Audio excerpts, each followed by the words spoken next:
India will never compromise on the interest of farmers, fishermen, and dairy farmers.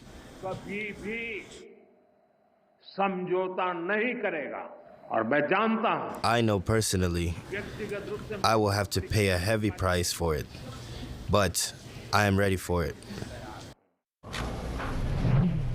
Let's bring Inu Manak, who's a fellow for trade policy at the Council on Foreign Relations. Inu, great to have you with us. And, this is another example of President Trump sort of trying to achieve his foreign policy goals through trade policy, right? Do you think it will be successful, given that we know for India that the issue of purchasing Russian crude is really a deeply structural one for its economy?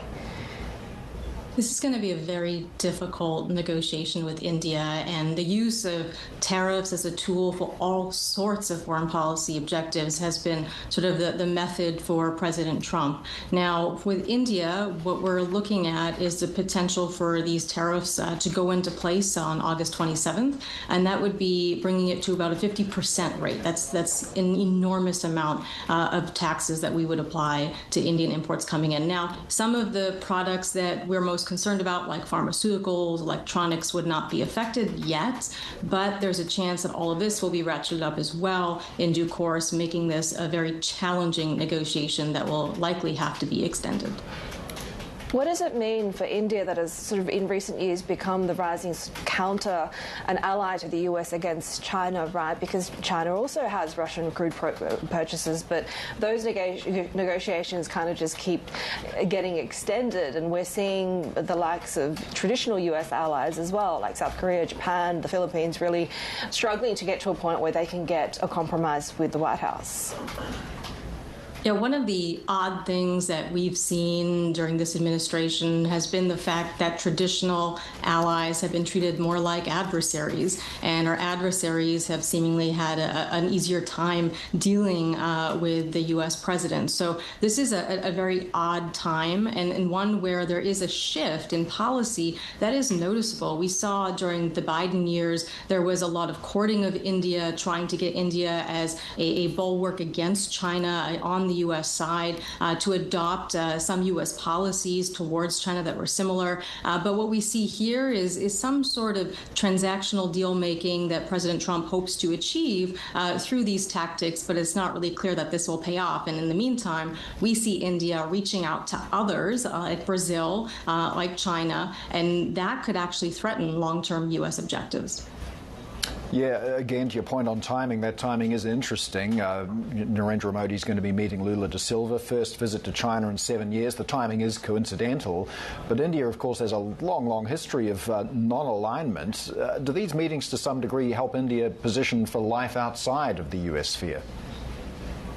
In many ways, that's the trajectory that India was taking for a long time. And only more recently have we seen this pivot whereby India is looking to strengthen its ties with the United States in a more productive fashion and to pivot away from some of those relationships. But I think President Trump has made pretty clear that he is opposed to the BRICS countries, including India, from taking on any sort of counter to U.S. power across the world, or setting up a currency, for example, that would be a BRICS currency. So I think what we're seeing is sort of the BRICS countries, again, sort of aligning a little bit on some of these issues, and perhaps that could lead to a little bit of pressure on the United States to change course in its current policy.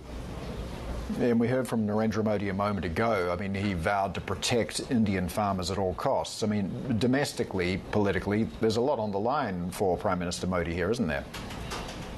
Oh, absolutely. You know, India is one of the toughest negotiators you'll ever sit across from. They have been persistent in maintaining fairly high levels of protection on many markets, and their tariffs remain fairly high. And India has not been willing to back down on that for a very long time. So I think for the Trump administration, this is an attempt to sort of force India to make those systemic changes that have been problematic for quite a long time. And And I'm not quite sure that India is going to cave across the board on all these things. But as we've seen with the deals that have come out so far, there are certain carrots that have been given in order to lower these tariff rates, and other countries have been willing to give something back to the United States, whether it's in investments or in reducing some targeted tariff barriers. So I can imagine that India could strike some sort of deal that still maintains quite high levels of protection and yet gives the United States something that it can live with.